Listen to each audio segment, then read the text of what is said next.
Information session is now called to order. At this time, we look to our city manager for our invocation, pledge of allegiance, and then to our city clerk for the reading of our decorum. Thank you, Mr. Mayor. I'll start with the invocation. I just want to say a few words to start. First of all, I want to wish the workforce. It's been a trying few months for the workforce. As you know, we lost 3 members of the workforce and extended families. So I want to say a prayer for them as we pray today. As you all know, we have a very strong and united workforce. I also want to say that there's some rough times right now for the city of Waycross and myself. As you know, I lost my goddaughter to domestic violence this week. So I know we're all dealing with some form of pain right now. And with that, I just want to say a quick prayer with the Lord heads in prayer. Dear God, we thank you today for having us assembled today to bring unity to the city, to the community, and to our workforce.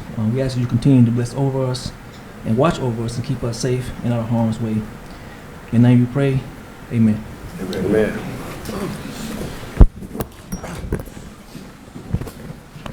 I pledge allegiance to the flag of the United States of America and to the republic for which it stands, one nation, under God, indivisible, with liberty and justice for all.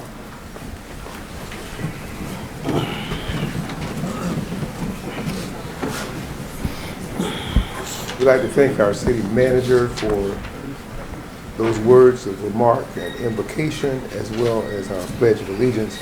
And at this time, if we have guests tonight, we ask that our city clerk read our decorum. Persons who wish to address the City Commission at a work session shall have the right to address and speak to the City Commissioners on official actions or other topics relating to the business or interests of the city. The Commission will not hear from persons, or persons will not be permitted to speak on matters or issues which are not related to official city business, matters or issues not under the jurisdiction or control of the Commission, matters or issues published on an agenda as a public hearing agenda item, or on matters or issues which are traditionally reserved for executive session, such as personal matters and matters which are the subject of or pertain to pending or current litigation. Because time is a limited resource, and in an effort to hear from the public in the most efficient and effective manner possible, a total of 4 persons will be permitted to speak at each work session, with a maximum of 3 minutes allotted to each speaker. Speakers shall sign up on a first-come, first-served basis. Failure to follow the procedures outlined herein may result in an individual not being eligible to address the commission until he or she agrees to the mayor's satisfaction to abide by the rules stated herein. The speaker must begin the remarks by stating his or her name, address, and organization represented, if any. The speaker must initially address all remarks to the mayor and not to any individuals. The speaker shall follow the rules of decorum as set out in section 2-66 and must avoid repetition and argument. And any commissioner, the city manager, or the city attorney may, after receiving permission from the mayor, ask questions of the speaker.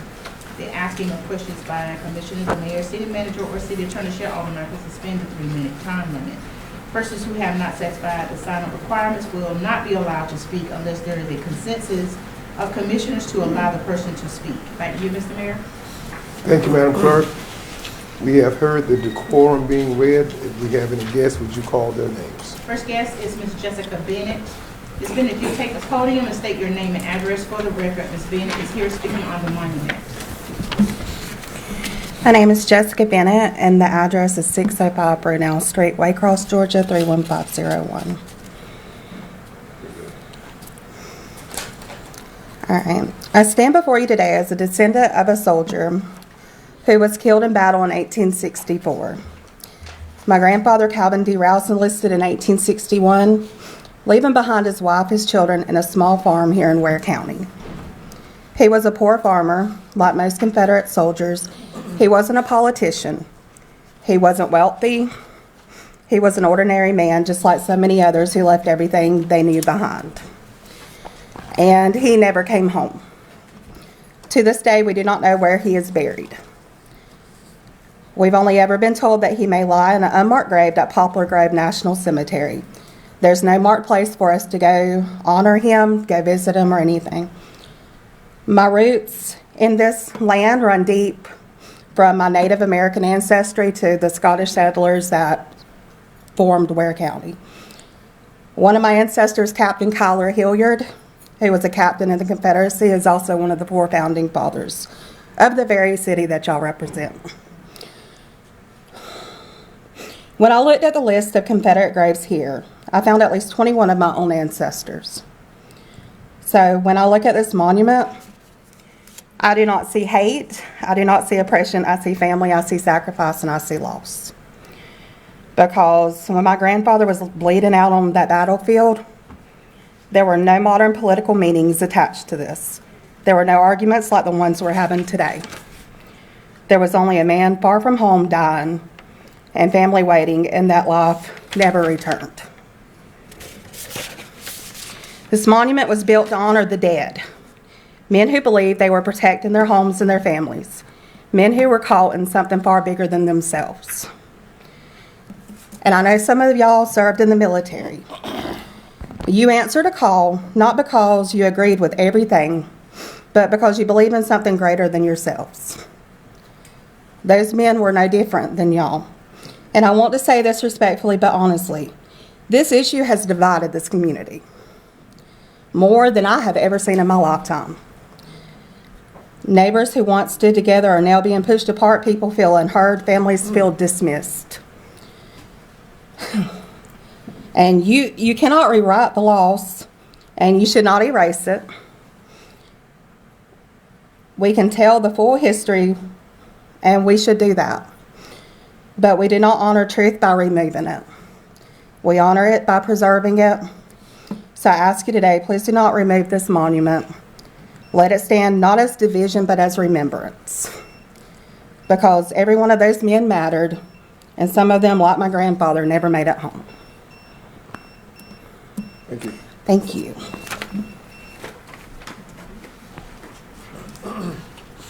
Madam Clerk? Mr. Mayor, next we have Mr. Malone. He is, if you'll take the podium, sir. He is here also speaking on the monument. Mr. Malone, you have 3 minutes, sir. State your name and address for the record.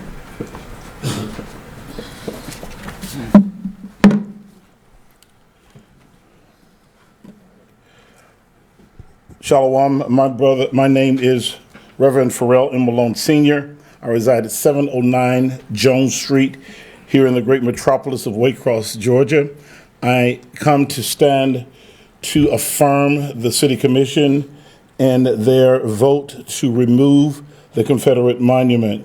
This 22-foot Confederate monument in downtown Waycross in Phoenix Park should be removed because it acts as a reminder of a painful past that symbolizes white supremacy rather than objective history. Point of order. White supremacy. No name calling. I didn't call anybody by name. You said white supremacy. Oh, forgive me. You can't say what No, you feel. You can't. No problem. Your point well taken, sir. The City Commission voted, and they have voted to remove it.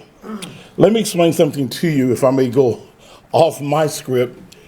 I think Waycross is progressive and can remain progressive with this. If you look in the history books, Waycross and Ware County, well, Ware County, because Waycross was not yet established at the time, Ware County and Brantley County and Clinch County actually emancipated slaves prior to the Emancipation Proclamation some 25 years before.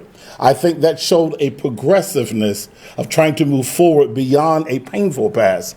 Now, I know I have no problem with history. I have no problem with people celebrating their history. The question here is whether this city and this city commission will adorn that in a situation on public land being paid for by public money.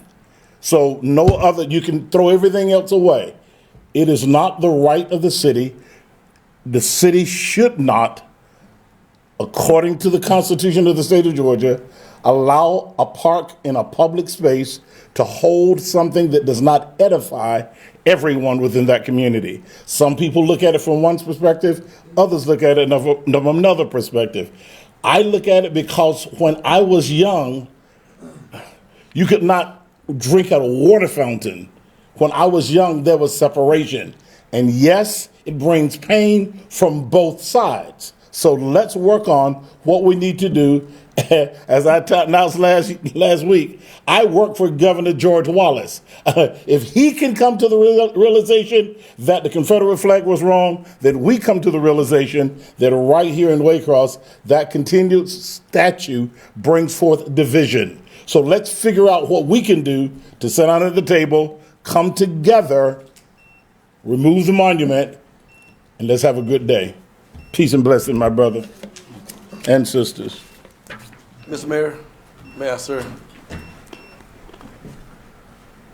So I want to address the point of order with the city attorney. Can you clarify, ma'am?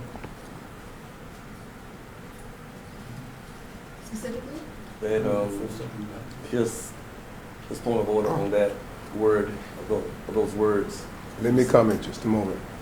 Due to the fact that any time that a person says point of order, that point of order is spoken to me. Then I in turn look at the document and see whether or not that was on point or well spoken. If it is not well spoken, then I will briefly stop it. It's not supposed to be a conversation thereafter. It's only a bringing to the understanding of what it is. Specifically in our document, it does not say that a particular label is a point of order. It is a personal encounter. Say, for instance, if I were to say Reverend Malone, or if I were to say a particular name, a proper name, then that's when, or if I'm talking to a general thing, if I say the commission or the city manager, these are the terms that I look for and listen to. Now, with that having been said, when Reverend Malone said, well spoken, he said what I would have said. So he allowed for and went on without that particular statement inside of his script. So it was allowable only because he was willing to allow it. Otherwise, it would not have fit what my particular document says it fits. So we'll go back through that process again. I'm certain that at any given point when individuals are up here and they're talking, our conversation should always be where it's not, in any case, speaking in a derogatory, berating, or in any form of a embarrassing way of another group of people, any sense of groups. So in the case here, I understand specifically what was being done. When you heard the words white supremacy, that means what in the county of Ware, as was outlined by Reverend Malone, he said Ware County at that time had no Waycross in it. And that is correct. So with that, if we go back to the full scope of it, the demography of this city and demographics, when you look at it, Ware County is 61% white,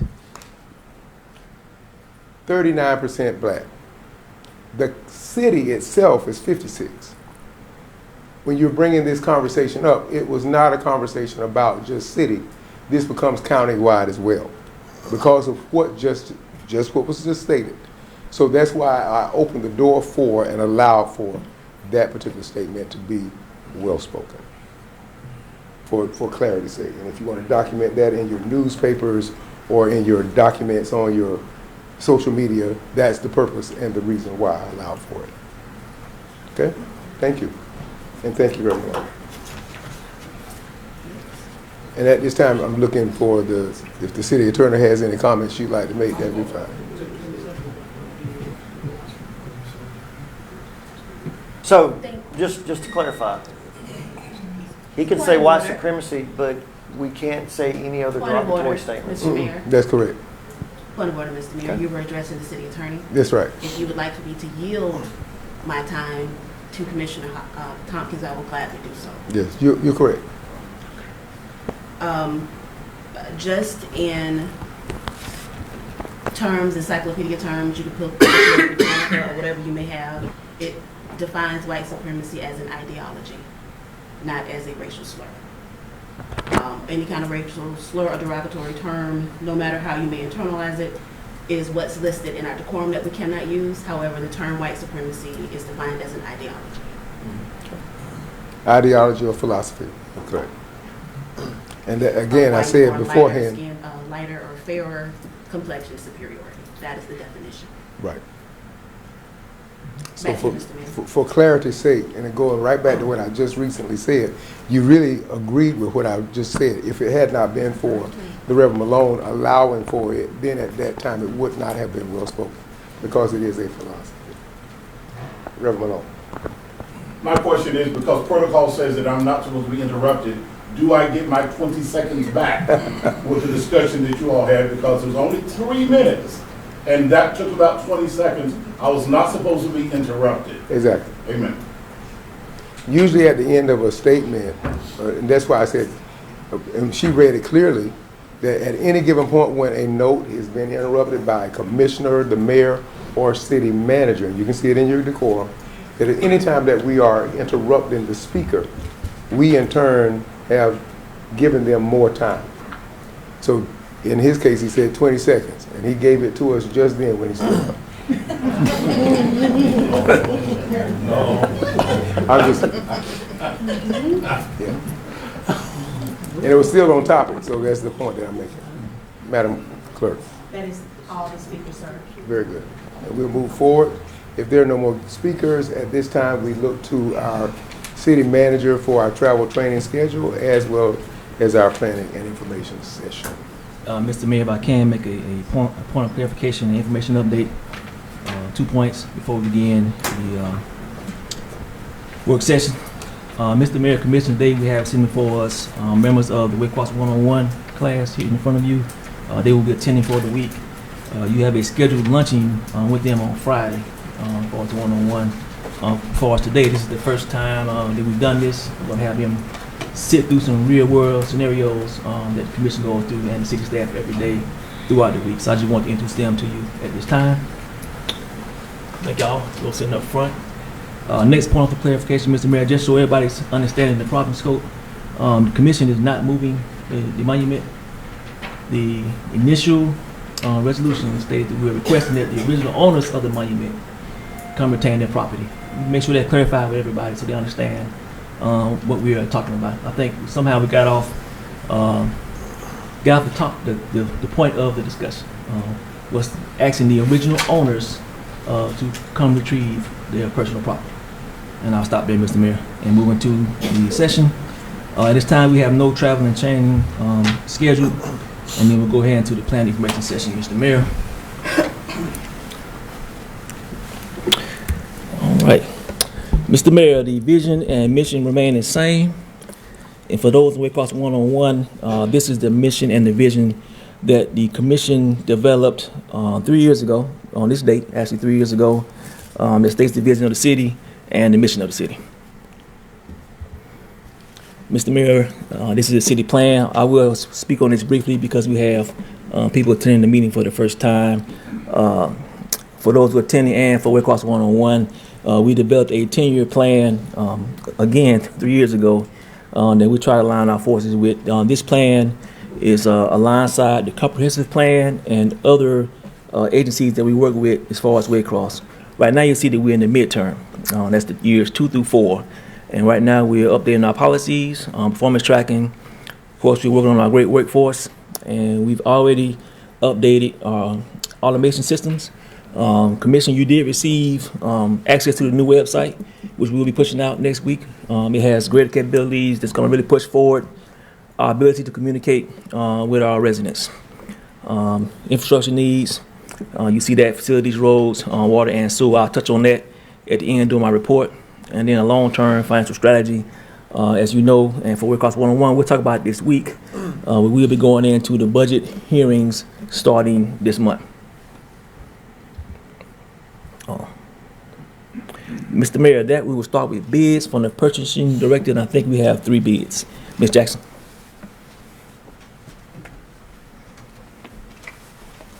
Mr. Mayor, Commissioners, purchasing has 3 items before you this evening. The first one is for surplus property. It is for a 2003 Chevy Tahoe. It was acquired by the police department via court order forfeiture, and we are asking that the commission allow us to declare it surplus so that we can sell it on Gov Deals.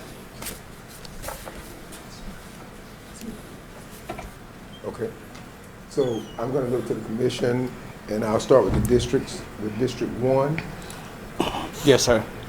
District 2, District 3, Yes, sir. District 4, Yes. and District 5. Yes, sir. All districts are in consent to have this put on our agenda for tomorrow and for it to be surplused. The next item we have before the commission is another set of surplus equipment or request for surplus equipment from our Public Works Department. It entails a zero-turn mower, a water pump, a couple of equipment trailers, a board sign, serial, and another mower. All of these items are at least 15 to 20 years old. They have outlived their usefulness, and we're asking that they be declared surplus so that we can sell them also on govdeals.com. Commission heard the request from the procurement officer, and I'll start with District 1. Yes, sir. District 2, District 3, Yes, sir. District 4, Yes. and District 5. Yes, sir. All right. And the last item we have before the commission, at the last commission meeting, we brought this before you, but we asked to table it because the original vehicle that it was, it's for inmate, the purchase of an inmate transport van for the police department. The original one was through Enterprise, which is our contract that we have through Sourcewell. And the original van that we were requesting was a Ford. And with government purchases, each vehicle manufacturer has a certain number that they allow government entities to purchase nationwide. And when that number is met, that window is closed for order until the next time they open the window, which may be another 6 months to a year. So in our case, our window was closed for the one we originally ordered or wanted to order. So the ones that we have left is one for Chevy, and that particular van, I'm sorry, it's for a Ford Transit 350 transport van, and that cost will be $71,258. That includes the purchase of the van and the upfit for the van to put the cages and everything, all the safety items necessary in order to transport the inmates. And we are asking the commission's approval to purchase this van. If it is approved, we will be using the funds from 23 SPLOST to purchase it. Thank you for that information. The procurement officer is putting a request for an inmate transport van, a one Ford Transit 350 for $71,258 that would be fit for the cage and all the other amenities that come with it. And we'll start off with District 1 and then move to District 5. District 1. Yes, sir. District 2. Just a quick question. Mhm. Is the price comparison about the same? It is a little more, and the difference is because we're doing it through the government, we could go through a state contract, but they would have to go through the same thing also. It depends on when those windows are closed. And right now, Chevy's windows are closed. So and the other part is, it's going to be about 7 to 10 months from the time we actually order the van to the time it's actually delivered. We won't have to pay for it until it's delivered, which will fall into 2027's budget, which is awesome for us. But we need to go ahead and get the order in now before that window closed. We have 2 yeses. District 3. Yes, sir. And 3 yeses. District 4. So let me just make sure my math's correct. So that's 24,000 more for the Ford versus the Chevy. Correct. Okay. No. We have 1 no, and District 5. Yes, sir. And we have 4 yeses, that make it go to our agenda for tomorrow night. And thank you. Thank you.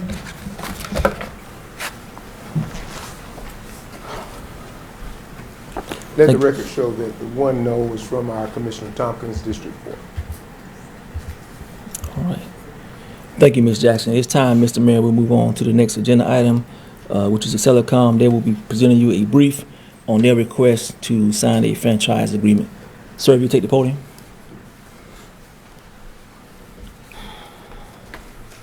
Hey, just hit the arrows when you go on the slides. That's the right arrow. Thank you.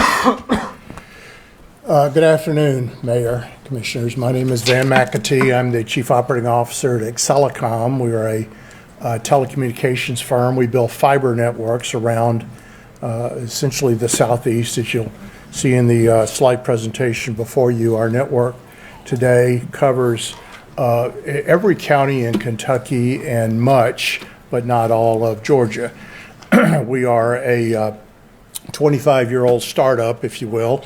Accelercom was started in Kentucky through a private-public partnership with the Commonwealth of Kentucky, and then later in 2022, we acquired the old Georgia Public Web organization, which was sponsored by MEAG Power. MEAG Power, of course, is a municipality-driven power cooperative. So that was acquired by us in 2022. So we provide telecommunications middle-mile fiber optic networks that we build and operate around the state, and we're here today seeking approval of a franchise agreement to continue to expand our network and serve the citizens of the county. This slide just give you a quick sample of some of our customers. It's organized into 4 quadrants. Take note of the top right quadrant, the technology and industry sector. MEAG Power is Georgia Public Web's parent that we acquired the assets from. We support 175 substations on the MEAG Power network, providing all the telemetry and SCADA data, they call it, to help manage and broker power. If you'll take note of the bottom left-hand side, one of our largest market segments is education. We actually provide all of the fiber optic networks statewide for the Georgia Board of Regents, including the university here in town. So our network has been up and running supporting that enterprise since 2009. So while we're not a new participant in the market here, we have not been actively selling into the market nor attempting to build. Well, that's changing now, and we are interested in pursuing that a little bit more thoroughly. So who do we serve and what do we sell? So the pyramid on the left describes the middle section of the market. At the bottom, we don't serve residential customers. We don't have a residential product, nor do we serve what we refer to as small and medium business. And there's a lot of definitions for that, but in our context, it's people that buy less than, say, a gig of internet services. So and the reason is very simple. It's hard to justify the capital investment required to build network $49 at a time. You need a little more density. We don't support the top end of the pyramid. We don't support national accounts simply because we don't have a national footprint, although we do have experience working with national accounts.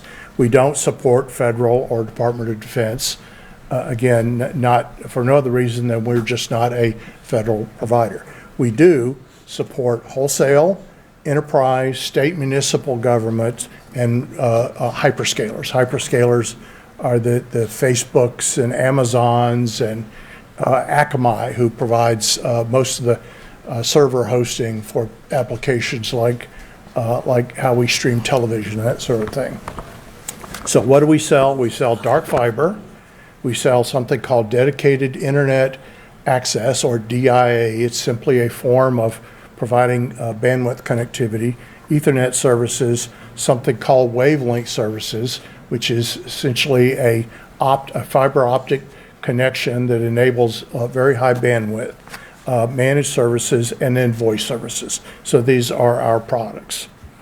Our footprint here in Ware County and in the city of Waycross is, as you see described here. We ride into town on fiber that's actually owned and operated by Almatel. That service has been in place for quite a number of years, since 2009. If you'll notice the spur that leaves central town and goes out towards the west end, that's our fiber that serves the university campus.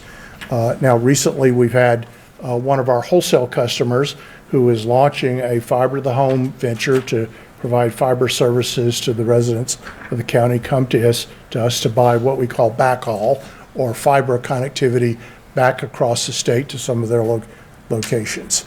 So this is what we do, and we're proud to be here. We're proud to bring fiber connectivity. As you well know, the entire global economy has moved to an online economy, and in order to participate in that global economy, you really need bandwidth. Or as we like to say, enough bandwidth is not enough, and too much is just right. And that's really what we try to do with fiber optic networking. So that's a little bit about our company. Happy to answer any questions. I'll open the floor to the commission at this time, and we'll start with District 1 for any questions he may have. I'm good, sir. Thank you. And District 2. Just a quick question. The red lines on the map, that represent trunk line, what does that represent? Yeah, that's a great question. That represents the fiber cable that actually belongs to Almatel, that we lease fiber pairs in. So think of fiber optic cable as a big tube with hundreds of individual fiber cables. Each one of them carries traffic, and we have since 2009 had 2 pair of fiber that come in from Jessup, go out to the college, and then head back north out of town. So as you know, with recent weather events like Hurricane Helene, having multiple paths out of town or out of any given area provides redundancy in the case of down power plants. So that's the reason there's 2 ways in and out of town. So you'll be, in other words, you'll be branching off of these lines to the communities? Correct. And District 3. None. Okay. District 4 No. and District 5. No, sir. Okay. Thank you. Thank you.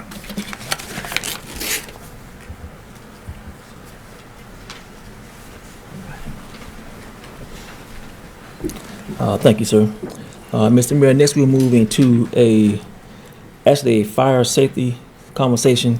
You do have the contract before you for the fireworks on the 4th of July, but as you all know, we had a very dry season right now, so we're gonna probably hold off on signing that contract. Chief Blackburn cannot be here today to discuss it. He's dealing with another emergency right now. In saying that, we're probably going to not do the fireworks for Swamp Fest this weekend based off of the weather reports right now and the dryness of the land right now. We did have some rain today, but it didn't really do anything as far as the dryness factor. I'm going to talk to Chief Blackburn tomorrow for a further decision if it's possible to do fireworks during Swamp Fest. But right now, you do have the contract before you. I just asked the commission to read the contract to better understand how that works for the fireworks on the 4th of July. But that's going to be a call, decision made probably around the first week in June based off of the dryness of the land. And right now we're forecasted to have a very, very, very dry summer season. So, of course, we've had multiple mass fires across the counties and surrounding counties that has our fire department currently assisting others. I mean, pretty much every weekend they've been assisting other counties putting out fires. So, again, Chief Blackburn cannot be here to discuss that with you gentlemen today, but I want to pass that on to you just for consideration and understanding as we move forward on the fireworks, possibly in July. Thank you, Mr. Mayor. With that, Mr. Mayor, we will move into the remaining of the agenda items. As far as privilege license renewals, we're going to have 2, one from Potbellies and one from KD's. We're going to have one privilege license. We have no proposed ordinances. We're going to have we're going to have 4 resolutions, and you see them before you. The first resolution is going to be based on the transportation ban. The next is going to be on the signs as far as the water pump and the trailer. And then the last resolution is going to be surplus property. And then the final resolution is going to be we're not going to have a resolution on the fireworks. We're going to follow with that at a later date. So that's going to have 3 resolutions. Okay. And with that, Mary, I will turn this over to the city attorney for her report if she has one. There's no report at this time. All right. Thank you, Mr. Attorney. Mr. Mayor, we're going to the final portion of the work session. For those way across 101, this is our zone coverage map that we use to complete operations in the city from day to day. You see we have 4 zones, Albany Avenue to Plant Avenue, Memorial to Scriven, Memorial to Haynes, and Albany to Glenmore. These are the lanes that our public works, code enforcement, and to a degree our police and fire operate in during the week. And that's displayed here on our infrastructure update. As you see for us today, we're actually in zones 4 and 5 doing concrete repair, actually sidewalk repair. Traffic is doing service calls, building maintenance in zone 3, ground maintenance in zone 3. That means they're getting prepared for Swamp Fest in those scenarios. Tree, flower, shrub, curb in zone 4. Equipment crews are moored in zone 1, and canal maintenance still in zone 4.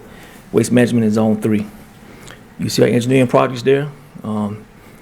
Dirt street and paving projects are going as scheduled. The Lee Covert project is actually ahead of schedule. You see here the grease traps. To the commission, we will be adding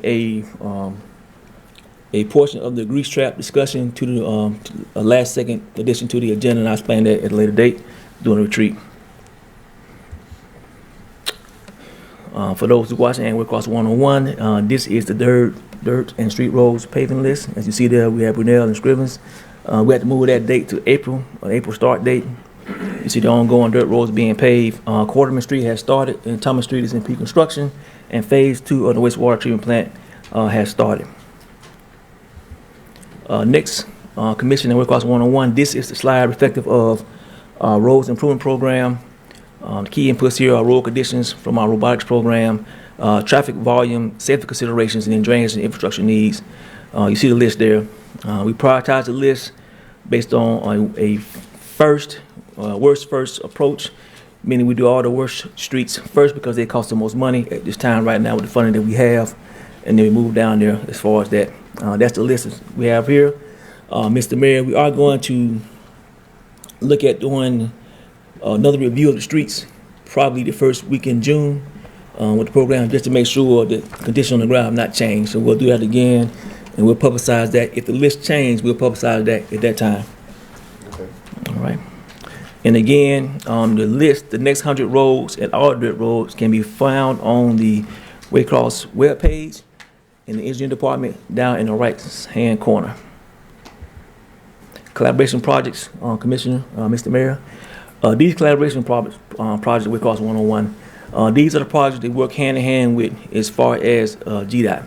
Some things that we're doing right now is we're trying to update all of our crossings, definitely on Corridor Z or 520 and Memorial. And we're going to the hybrid beacon concept. That means that the light will be red. When somebody pushes the button, it'll be red. Hopefully people will stop at that point in time.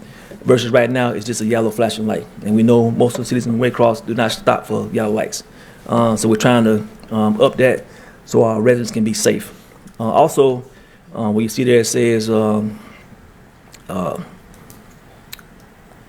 was asking the concept raised mediums, when it says in, both in 520 and also there on Memorial. What we're doing the raised mediums is we're trying to allow residents a safe space when crossing. Right now, unfortunately, they cross anywhere sometimes to get from point A to point B, but we put the raised mediums there. It will allow them to be safe when crossing. Versus right now where cars are constantly turning anywhere and everywhere, definitely on Corridor Z and Memorial Highway now. The good thing about this is GDOT has already bought on this, and some of this is already in the planning phases, and they're going to pay for all this, which is always going to be great for the city when we save money. And we'll discuss this in detail on Wednesday. Mr. Mayor Commission, this is the codes department list.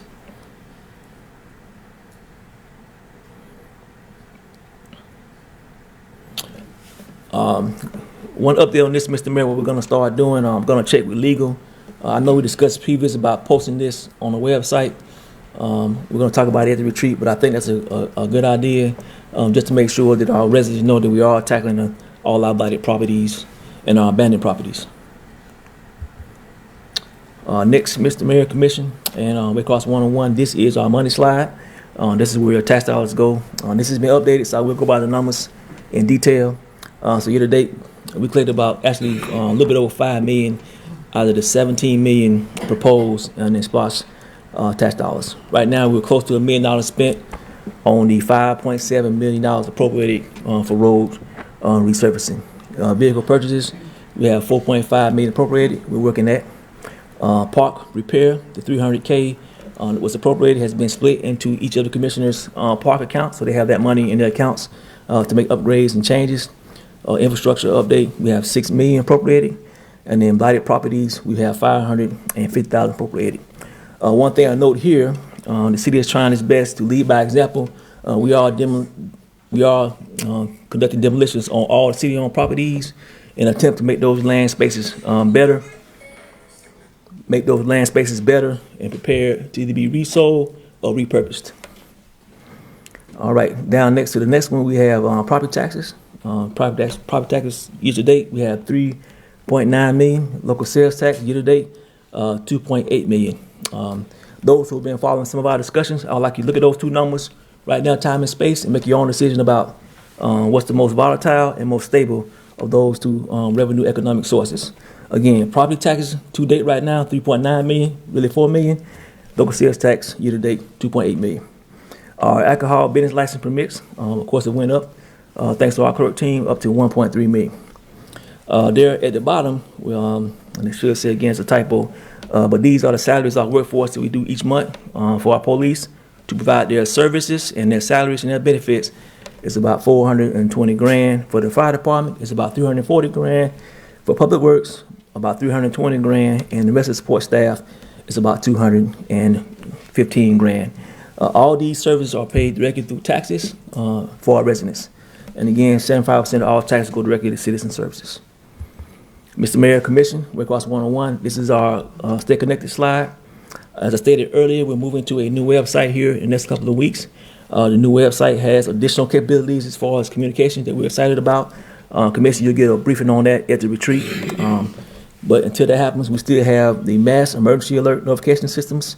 We have our app. We have our text feature, and you can sign up here through multiple ways. This is posted on our website as well as our Facebook page for those who want to sign up. And Ms. Mayor, that completes my presentation for the update.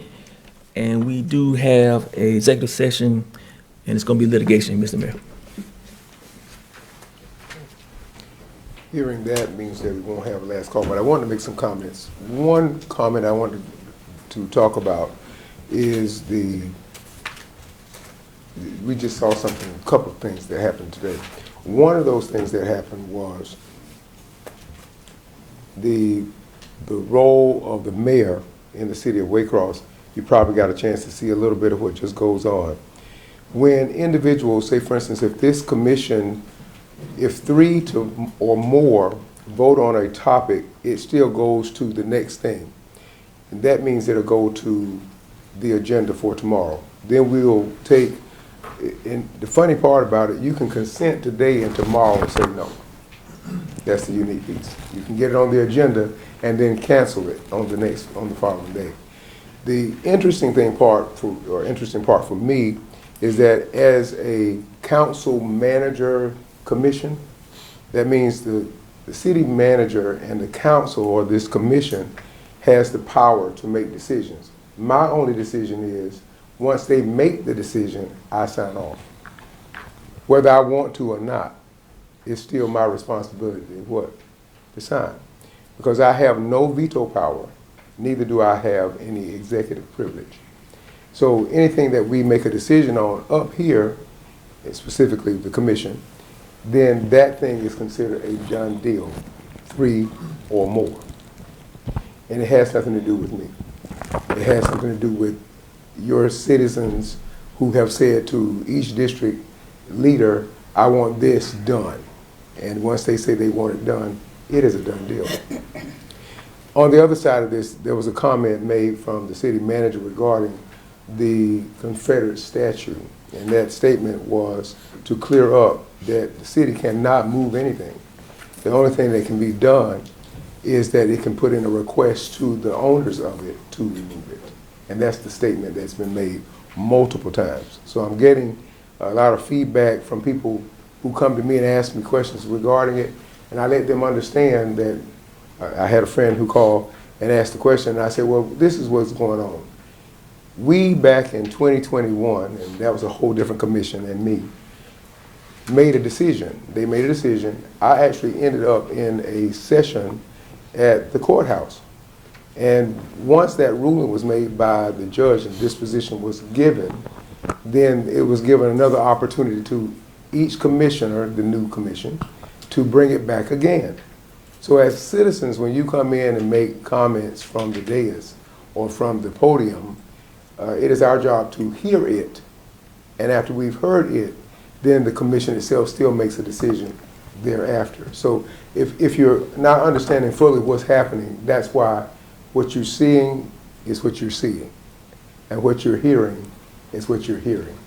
Because each commission, next time there'll be another commission within next year, there's going to be a whole new commission elected, or at least in districts 4, 5, and the mayor. So that'll be a difference then. And then you'll see possibly another change. So you'll hear things being said over and over again, and you wonder why we keep bringing it back. It's because there's a different commission, and they get to address any issue that has been previously dealt with.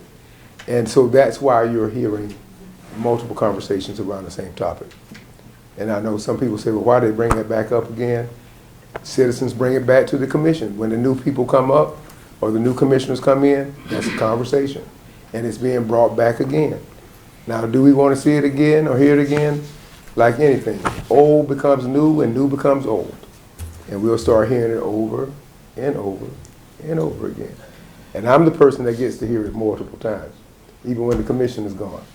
So that's an interesting thing. My job then is to just make sure things are moderated, and I make sure that I speak out when it's time, unless there is a point of order. When the point of order is made, it is my determination whether or not it's well spoken or not. It has nothing to do with a commissioner. No commissioner can tell me whether or not it's well spoken or not well spoken. That's the call of the mayor. So just for your clarity and for your understanding, you can make that note in whatever form you'd like, but that's the end and the be all of all that. And with that, I understand we have a executive session for litigation.